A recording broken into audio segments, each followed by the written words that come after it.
Amados ouvintes, hoje iremos falar sobre a intercessão através de Maria e dos santos. Em 1 Timóteo, capítulo 2, versículo 5, está escrito que há um só Deus e um só mediador entre Deus e os homens, Jesus Cristo, homem. E muitas pessoas fazem pedidos a santos em suas orações, utilizando-os como mediadores, pessoas que foram santos, né, Maria, no passado, mas que já estão mortos, já estão descansando no paraíso e nem podem ouvir as nossas orações e também não são nossos mediadores. Né? Eles estão num lugar de repouso, aguardando o dia de receberem o seu galardão pelas coisas, pelas boas obras que praticaram. Eles não têm ciência do que está se passando aqui. Né? Não são oniscientes.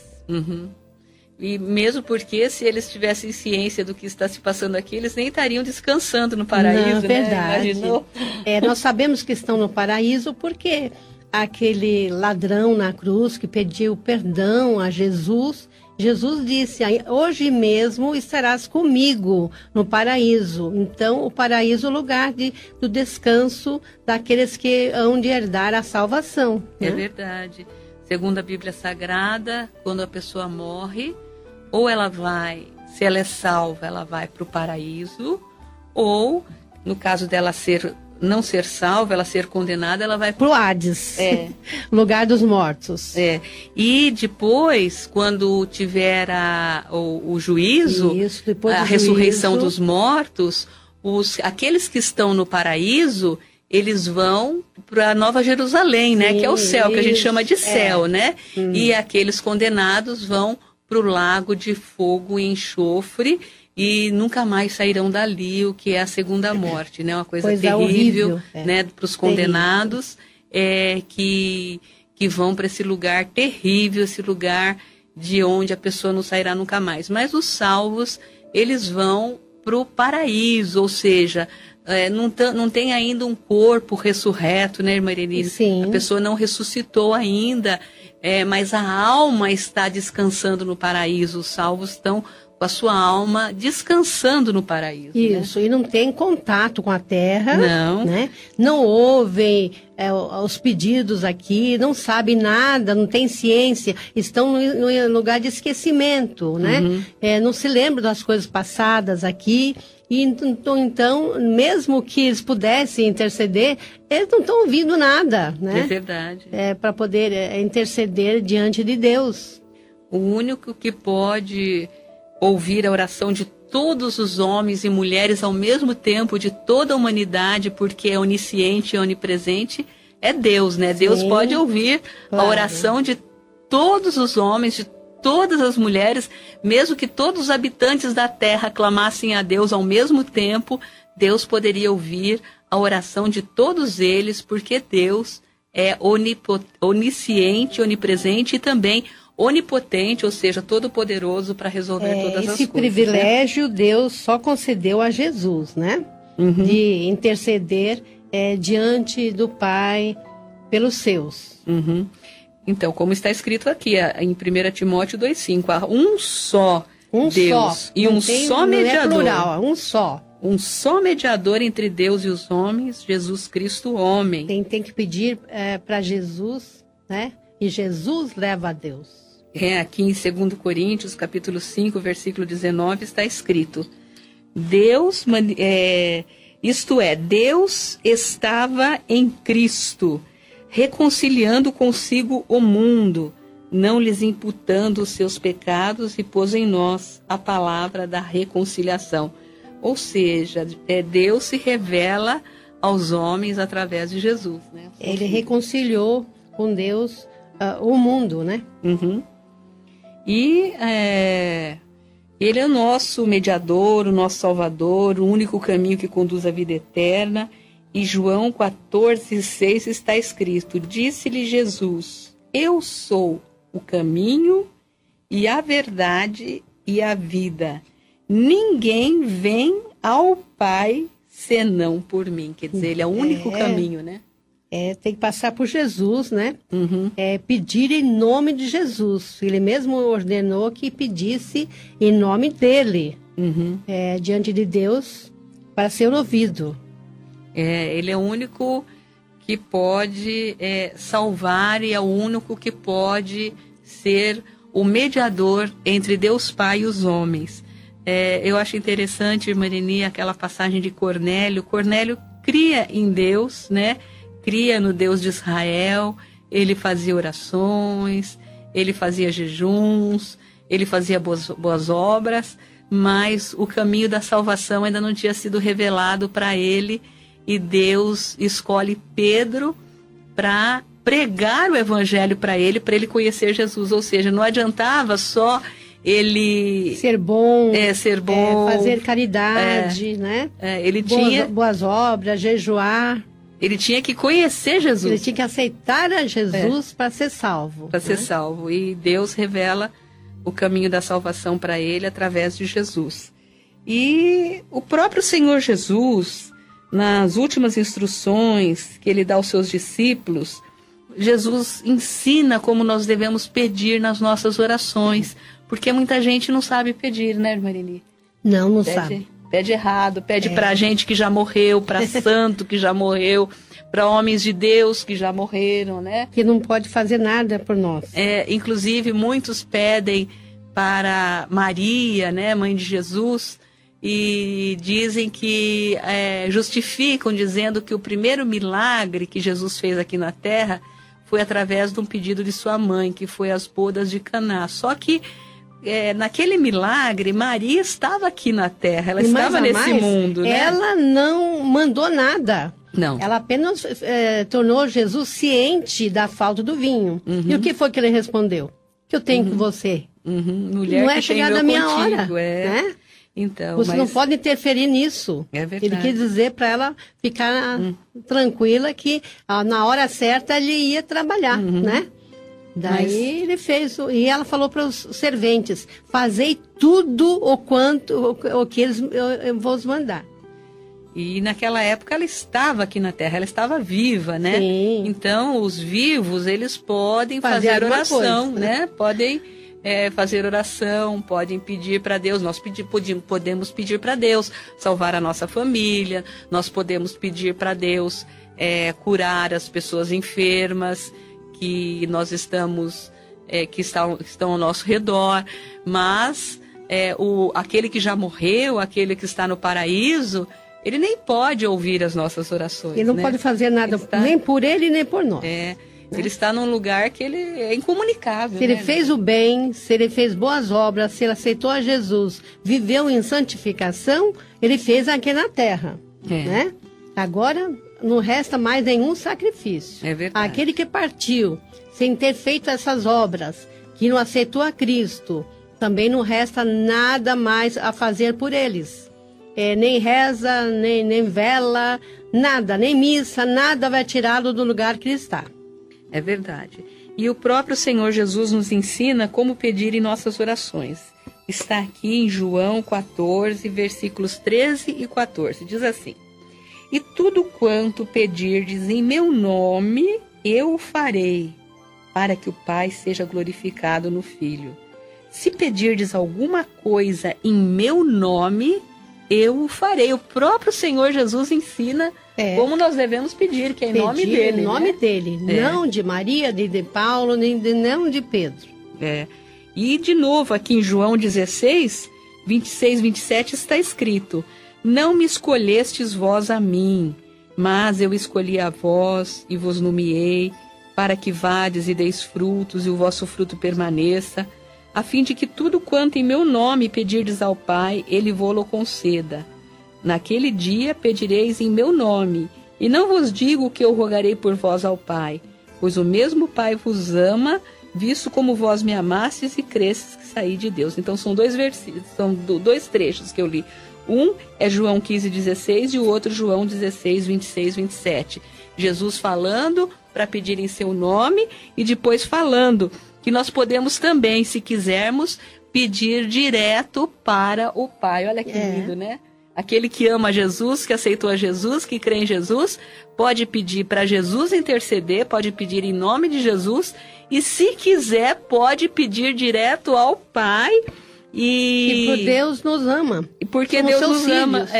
Adotados através de Jesus Cristo. Que lindo, né? Quer dizer, através do amor que nós temos por Jesus, o Pai também nos ama, né? Sim. Visto como vós me amastes e crestes que saí de Deus. Olha que lindo. É lindo. Né? Lindo demais. Quer dizer, o próprio Jesus diz que podemos pedir em nome dele e podemos pedir também direto para o Pai, porque agora, pelo sacrifício de Jesus, nós temos acesso ao Pai, que nós não tínhamos antes, né, Marilene? Estávamos separados de Deus pelo pecado.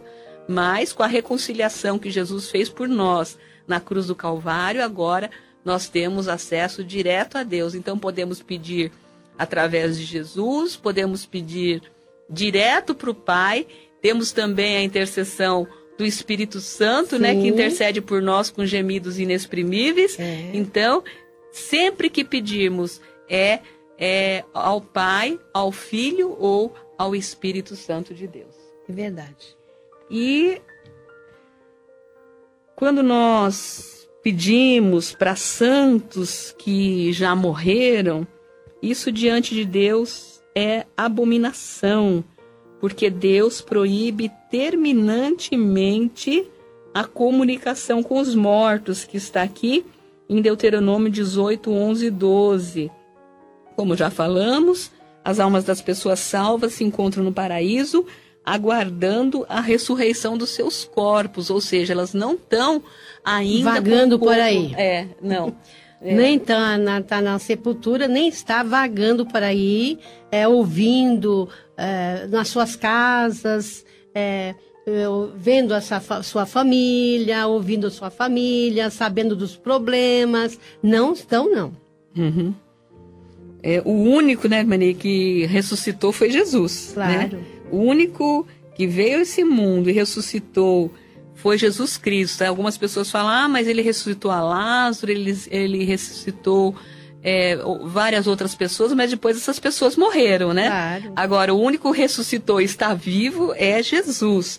Ele mesmo fala em João 3,13. Ora, ninguém subiu ao céu, senão o que desceu do céu.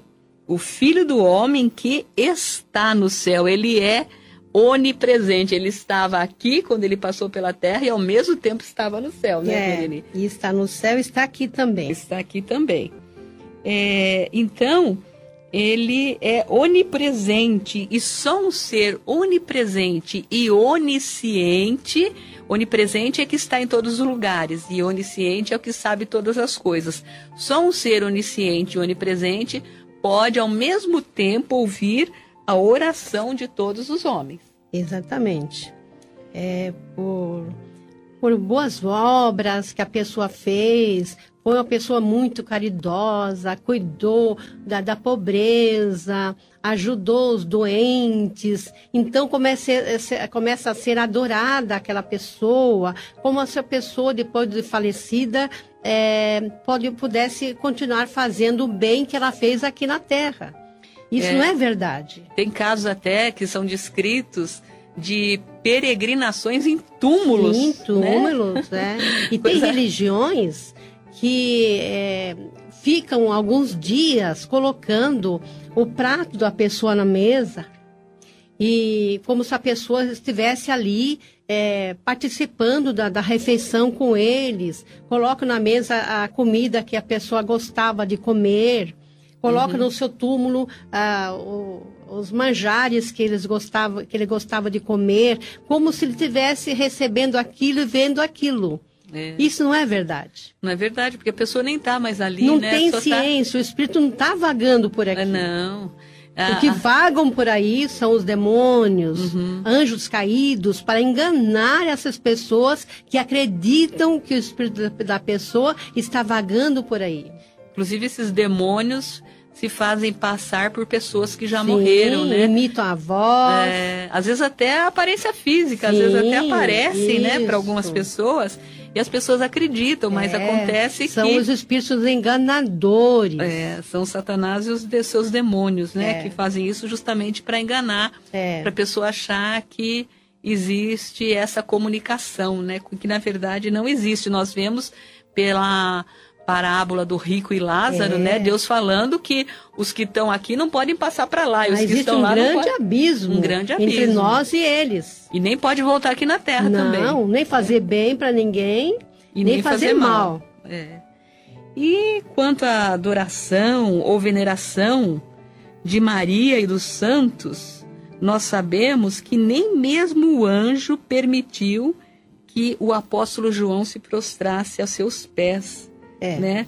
Nós sabemos lá que em Apocalipse ele estava lá na ilha de Pátimos, né? Ficou maravilhado pelas revelações e acabou querendo se prostrar diante do anjo que estava mostrando aquelas coisas para ele. E está escrito aqui, Apocalipse 22, 8, 9. E eu, João, sou aquele que vi e ouvi essas coisas, e, havendo-as ouvido e visto, prostrei-me aos pés do anjo que mas mostrava para adorar, e disse-me, o anjo disse para ele, olha, não faças tal, porque sou conservo teu e de teus irmãos, os profetas, e dos que guardam as palavras deste livro. Adora a Deus. É verdade. Né? Nem anjo... pode rezar, nem orar para anjo também, que tem rezas dedicadas a anjo da guarda, essas coisas. Também não, Deus abomina isso. Não pode. Abominar é detestar, odiar. Deus não aceita. O único que pode ser adorado é Deus, o Deus Pai, o Deus Filho e o Deus Espírito Santo. Os demais, mesmo que sejam criaturas celestiais, como os anjos, não podem ser adorados, e nem mesmo os santos, pessoas que viveram uma vida santa aqui na terra, né, Marilene, e que agora estão mortos, também não pode ser adorado, e nenhum homem também pode ser adorado. Pedro também, o apóstolo Pedro, rejeitou a adoração, aqui em Atos 10, 25 e 26. E aconteceu que, entrando Pedro, saiu Cornélio a recebê-lo, e prostrando-se a seus pés o adorou. Mas Pedro levantou dizendo, levanta-te que eu também sou homem. Cornélio, ele não conhecia nada da palavra de Deus, e quando o anjo apareceu para ele dizendo que Pedro ia ensinar para ele o caminho da salvação, ele ficou maravilhado com Pedro, porque falou, se o anjo falou para procurar a Pedro, é porque esse homem é muito especial, só que Pedro só iria pregar a salvação em Jesus para ele, né? E ele já, vendo Pedro, quando Pedro chegou, ele já começou a querer se ajoelhar e adorar a Pedro. Pedro falou, não, né? Eu também sou homem como você, né, Sim. Berenice? Se vivo Pedro não aceitou a adoração, vai aceitar agora, depois que ele morreu? É um absurdo, né, irmão? De jeito nenhum ele ia aceitar isso. Então, não adianta adorá-lo, que ele não vai aceitar, e nem pode aceitar, nem tem ciência disso.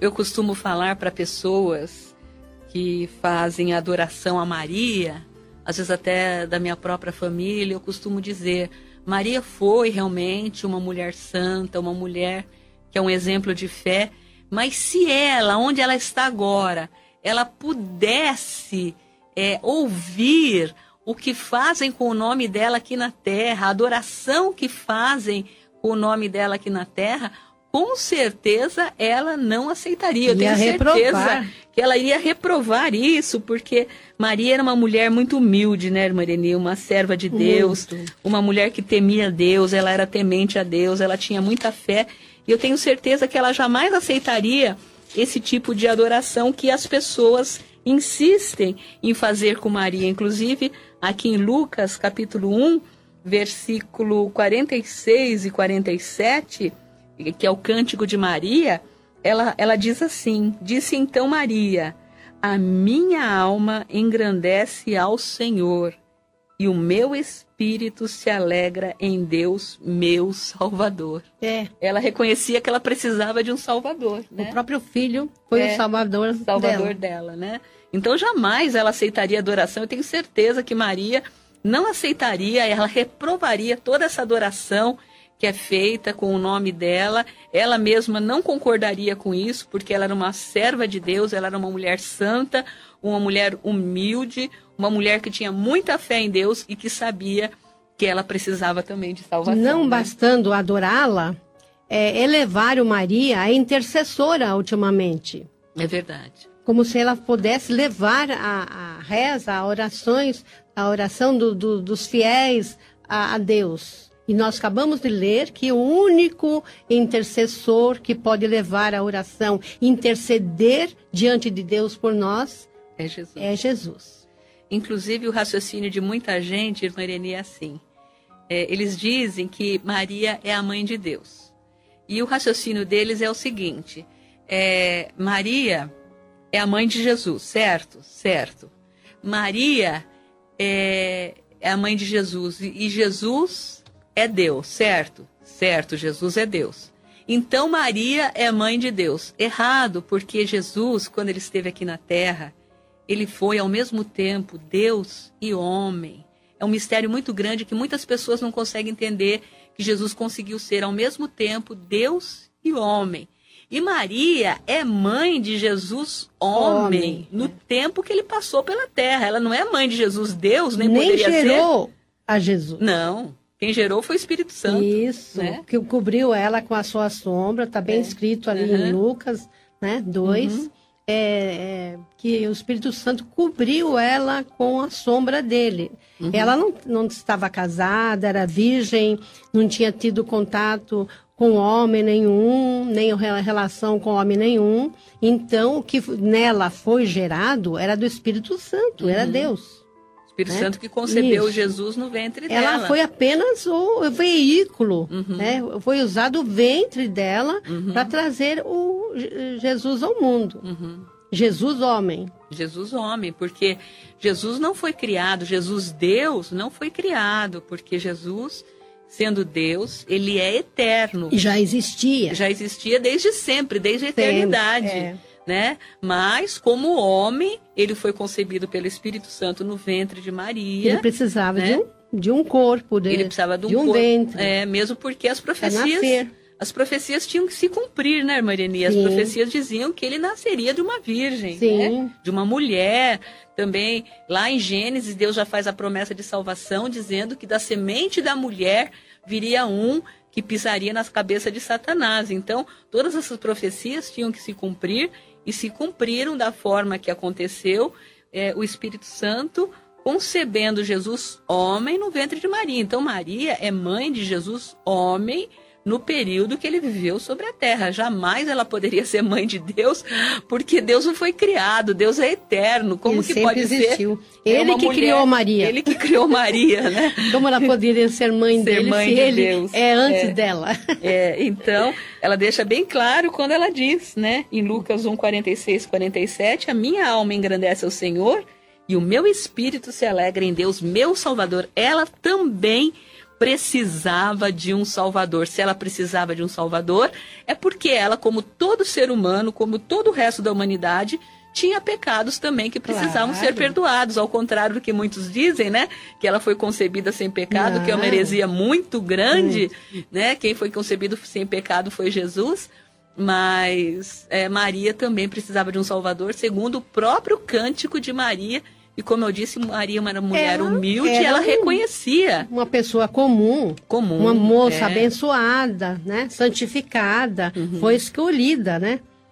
Em santificação. E tinha muita fé também, né, irmã Irene? Porque Isabel fala, bem-aventurada aquela que creu, né? Isso. Bem-aventurada aquela que creu. O grande mérito de Maria foi a fé dela, uma mulher de fé.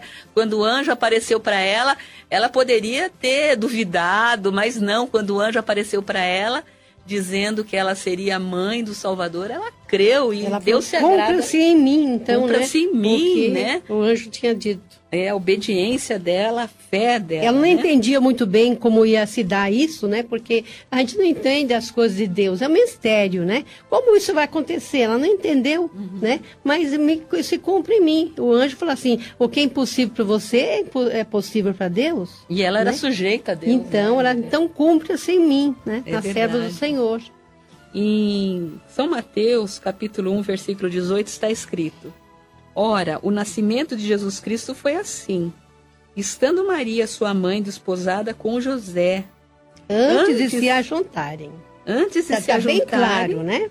Achou-se ter concebido do Espírito Santo, porque eles já estavam desposados, casados, mas ainda não viviam juntos, né?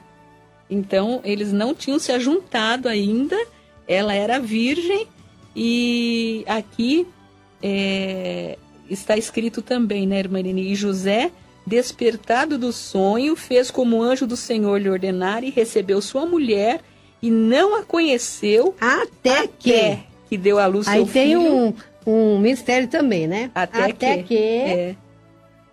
E não a conheceu até que deu à luz seu filho, o primogênito, e pôs por nome Jesus. Porque quando José soube que Maria estava grávida, e ele sabia que ele não tinha tido contato nenhum com ela, ele chegou a pensar em abandoná-la secretamente, né? Porque ele percebeu que ela estava grávida, né?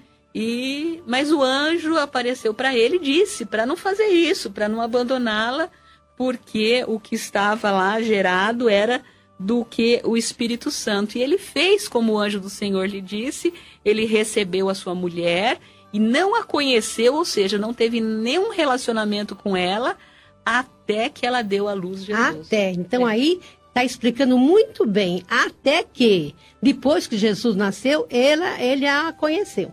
Ele a conheceu. Daí eles tiveram uma vida normal de marido e mulher. Tiveram outros filhos, tem até o nome dos... Daí ela deixou de ser virgem e teve filhos. Jesus teve irmãos. Teve irmãos, sim. Teve irmãos. Mas aí é outro assunto, né? Os irmãos de Jesus. É verdade. Inclusive a Bíblia fala o nome dos irmãos de Jesus e fala, e as suas irmãs, ou seja, era mais do que uma irmã. Isso vai ser outro assunto, outro comentário. Jesus veio como homem, mas ele é Deus. É Deus que se fez homem para que nós pudéssemos ser redimidos. Jesus, Filho de Deus, não foi criado, mas junto com o Pai e o Espírito Santo são criadores de todas as coisas. É um absurdo falar, né, irmã Irene, que Jesus foi criado. Jesus não foi criado, Jesus é Deus. Ele é desde a eternidade. Ele fala, antes que Abraão existisse, eu sou. Ou seja, ele é desde a eternidade. Ele não foi criado. Ele foi concebido como homem no ventre de Maria, mas como Deus, ele é eterno. E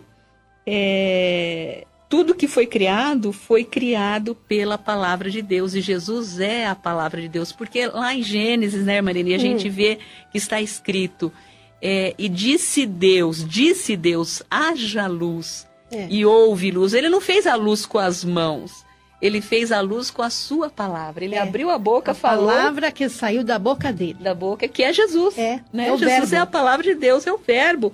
Como está aqui em João 1, e versículo 1 a 5 diz assim: No princípio era o verbo, e o verbo estava com Deus, e o verbo era Deus.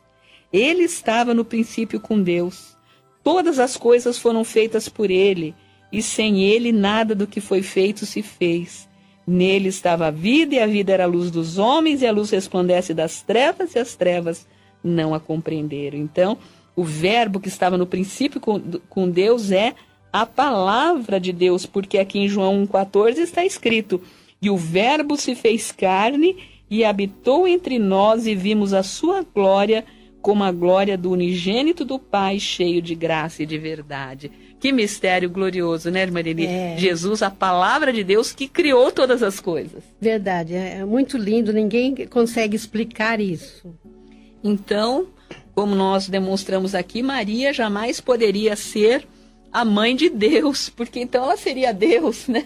Seria um absurdo. Ela foi mãe de Jesus homem no período em que ele viveu aqui na terra, apesar de não tê-lo gerado, mas Jesus é Deus e ninguém jamais poderia ser a mãe de Deus, né? E queremos falar também sobre a adoração à cruz.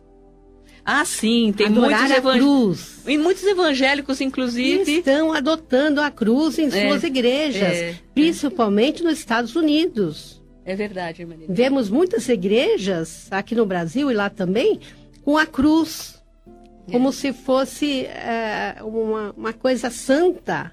Mas, pelo contrário, muita gente vai se assustar. A cruz é maldita. Ela não é santa. É verdade. Que maldito todo aquele que for pendurado na cruz. Ela é maldita. Aqui em Gálatas... Jesus se fez maldito por nós porque foi pendurado numa cruz. Aqui em Gálatas, capítulo 3, versículo 13, está escrito: Cristo nos resgatou da maldição da lei, fazendo-se maldição por nós, porque está escrito: maldito todo aquele que for pendurado no madeiro. Então, a cruz é maldita, ela não é santa. Não. Ela foi um instrumento que usaram para sacrificar Jesus, para matá-lo. É como se a gente adorasse uma arma de fogo, um punhal que matou o nosso pai, nosso irmão. Nosso filho, um parente nosso, um ente querido. Teria cabimento isso? Não. Ela não é santa, ela é maldita. A mensagem dela que é santa. Não pode confundir aí. E muitos ainda, Irmãirene, ainda colocam o crucifixo no pescoço, né? Sim, faz o sinal da cruz ao passar diante da igreja, ou mesmo rezando. E muitos ainda acham que pondo um crucifixo no pescoço, ele vai ter algum tipo de proteção. Porque quando diz que o diabo tem medo da cruz, não quer dizer que ele tem medo de um símbolo, de um pedaço de madeira, um pedaço de metal. Não. Ele tem medo do significado que teve o sacrifício, a mensagem da cruz. O evangelho. O evangelho é muito diferente. As pessoas confundem muito isso, confundem uma cruz com a mensagem da cruz, que é uma coisa completamente diferente. A mensagem da cruz é que Cristo morreu numa cruz, derramando o seu sangue para salvar a humanidade. Essa é a mensagem da cruz, não a cruz em si. Então, não se deve adorar a cruz, tê-la como sagrada, santa, diante de um lugar de adoração. Para lembrar Jesus, não. Lembrar seria uma tristeza muito grande. Você está olhando para o objeto onde foi morto o nosso